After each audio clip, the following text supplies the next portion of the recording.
हर का मतलब ईश्वर कह सकते हैं, और इसके ऊपर जो है व्यापक व्यवस्था जो है, जो हर की व्यवस्था है, हर के अंदर हरि समाया हुआ है। हर को ब्रह्म कह सकते हैं, हरि को माया कह सकते हैं।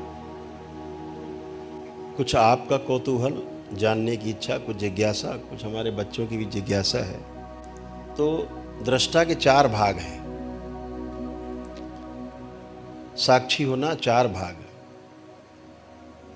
और बहुत डीप में जाके देखेंगे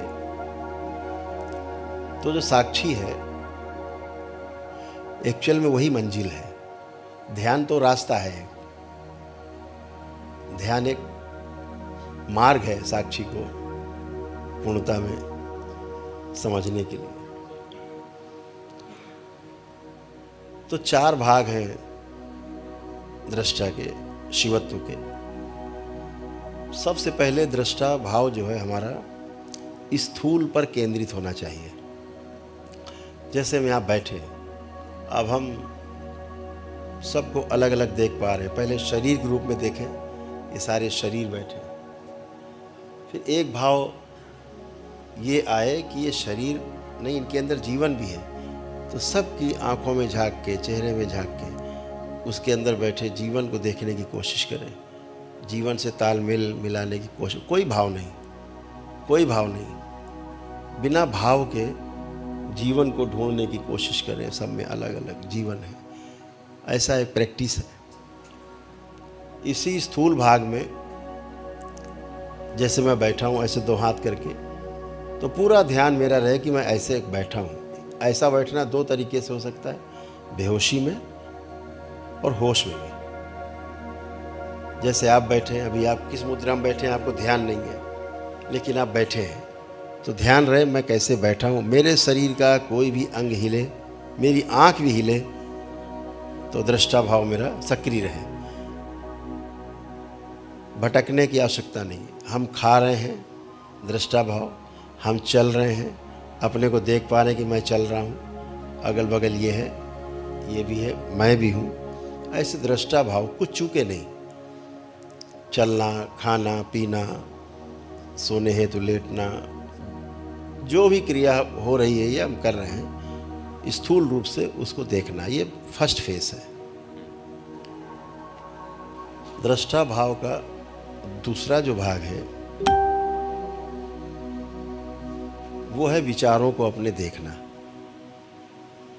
अपने ही विचारों को देखना कि मेरे में कौन कौन से विचार उठ रहे हैं।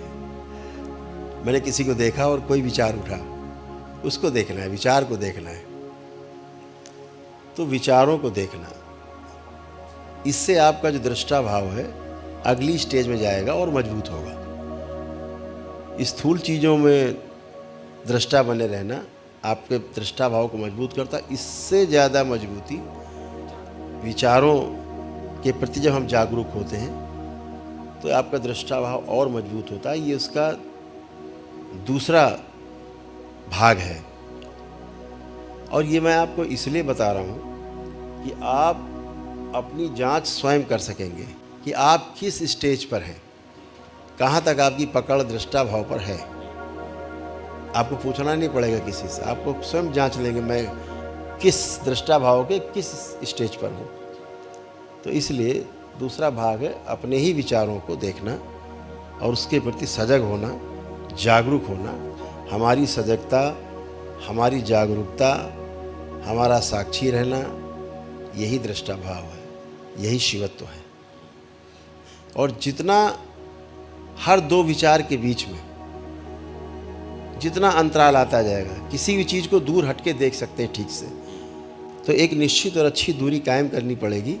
तो विचारों से जितना हम अलग होते जाते हैं उतना ही हम विचारों को ठीक से देख पाते हैं। और ये भी देखना है कि अगला जो विचार आ रहा है, क्योंकि आप सजग हैं इसलिए अनावश्यक विचार नहीं आएगा, तो फिर आप देख पाएंगे कि हर 2 विचार के बीच में गैप कितना है। जैसे जैसे गैप बढ़ता जाता है, ये शून्यता बढ़ती जाती है, वैसे वैसे आपका दृष्टा भाव और मजबूत होता जाता है। इसका जो तीसरा भाग है दृष्टा भाव का, वो है अनुभूति करना, दूसरों की नहीं, स्वयं की अनुभूति करना। जैसे आप लोगों को एक दिन ध्यान में अनुभूति कराया गया था, दरबार ने कराया था अपने बारे में कि मुझे क्या रोग हैं, शरीर में बन रहे हैं, क्या दिख रहे हैं, क्या भविष्य में हो सकते हैं। तो स्वयं में अनुभूति करना, अपने अंदर अनुभूति करना, ये इसका तीसरा भाग है। स्वयं की अनुभूति भी, स्वयं का मतलब शरीर और जीवन दोनों की अनुभूति स्वयं की करनी है। अंतिम इसका जो भाग है दृष्टा भाव का, वो हमारे भाव दशा का दृष्टा होना है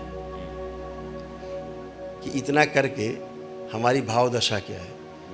हमारे कई बच्चे हमारे जो साथ हैं, अब ये भाव दशा को अपनी अनुभूति करते हैं, अपने भाव दशा को देखते हैं, फिर हमको लिख के देते हैं कि अब तो इन लोगों से कुछ बोलता नहीं हूँ, तो ये मुझे लिख के देते हैं ऐसा ऐसा, अब तो ऐसा भाव हो रहा है, अब ऐसा, अब ऐसा, अब ऐसा। ये भाव दशा है,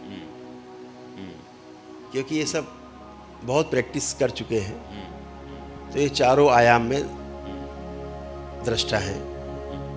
तो इसलिए जो इसका अंतिम आयाम है दृष्टा का, वो है अपनी भाव दशा का दृष्टा होना। हमारी भाव दशा टोटल में कैलकुलेशन जो आया, पारंगत होके पीछे से आए हैं। अभी तो हम दूसरे की भाव दशा देखते हैं। दरबार के बच्चे पहले दूसरे के शरीर देख लेते हैं, क्या क्या कष्ट। पहला स्थूल में भाव, इनका दृष्टा भाव है। दूसरे के विचार पढ़ लेते हैं, दूसरा भाग भी इनका कंप्लीट है। तीसरा अनुभूति कर लेते हैं दूसरे की, है। चौथा दूसरे की भाव दशा ही पढ़ लेते हैं कि क्या है, कैसा चल रहा है, इंक्लूडिंग ऑल। तो अब इसी को केवल बच्चे पलट के कर रहे हैं, पलट के ऐसे कर रहे हैं, तो बस ऐसे करना है। इसके आप व्यस्त हैं, इसके आप व्यस्त होना है, बस इतनी बात। अभ्यास पूरा है। तो जो भाव दशा है, अपनी भाव दशा का साक्षी होना है, अपनी भाव दशा के प्रति दृष्टा होना है। तो आत्मा दृष्टा है, और यही आपके जीवन का अमृतत्व है। और तीनों लोक की, इस पूरे ब्रह्मांड की जो सबसे बड़ी घटना है,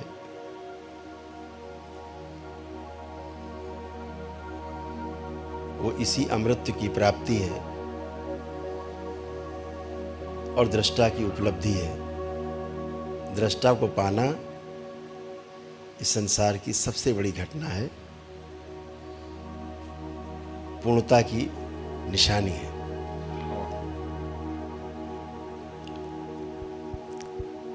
इस बात को बहुत गहरे से समझना है। इसी भाव से आप पार जा सकते हैं। ये कुंजी है अध्यात्म जगत की। इसे भूल गए, काखा गाघा भूल गए, 1 2 3 4 भूल गए, 1 2 3 4 5 भूल गए, ABCD भूल गए, तो आगे नहीं जा सकते। ये आध्यात्म की ABCD है, ये अध्यात्म का ककहरा है। इसलिए यही फार्मूला है, और इसी आधार पर अमृत को उपलब्ध हुआ जा सकता है, पूर्णता को प्राप्त हुआ जा सकता है, पूर्णता को उपलब्ध हो सकते हैं, और महाशिव को उपलब्ध हो सकते हैं। यही वो सूत्र है। अभी सबका दृष्टा कमज़ोर है, इसलिए मन मजबूत है। मन आपको गुलाम बना के रखता है। जिस दिन आपका दृष्टा मजबूत हो जाता है, दृष्टा भाव, उस दिन मन गुलाम हो जाता है। जब चारों आयाम में आपका दृष्टा भाव मजबूत हो जाता है, तो मन के ऊपर आपकी पूरी पकड़ हो जाती है। इसका जो सबसे बड़ा लाभ है वो ये है कि संसार आपकी पकड़ में रहता है। आप जब चाहते हैं होश पूर्वक संसार की यात्रा करते हैं, अपने काम करते हैं और होश पूर्वक दृष्टा भाव में स्थिर रहते हैं, तो आप मन की पकड़ से दूर रहते हैं, मन आपकी पकड़ में रहता है, सांसारिकता भी नहीं छूटती और आध्यात्मिकता भी नहीं छूटती। चलते जाना है दृष्टा बन के, ना कुछ छेड़ना है, ना कुछ कहीं सीखना है। बस जो समझने वाला तत्व है दृष्टा भाव, वो अपने आप सब समझता जाएगा, क्योंकि दृष्टा के पास केवल दो आंखें नहीं हैं, दृष्टा के पास असीमित आंखें हैं। तो दृष्टा के लिए दिशा महत्वपूर्ण नहीं है, दृष्टा के लिए गति महत्वपूर्ण है, और वो गति जो स्थिर रहते हुए गति कर रहा है, जिसे हरिहर बोलते हैं। हर का मतलब केंद्र, हरि का मतलब परिधि।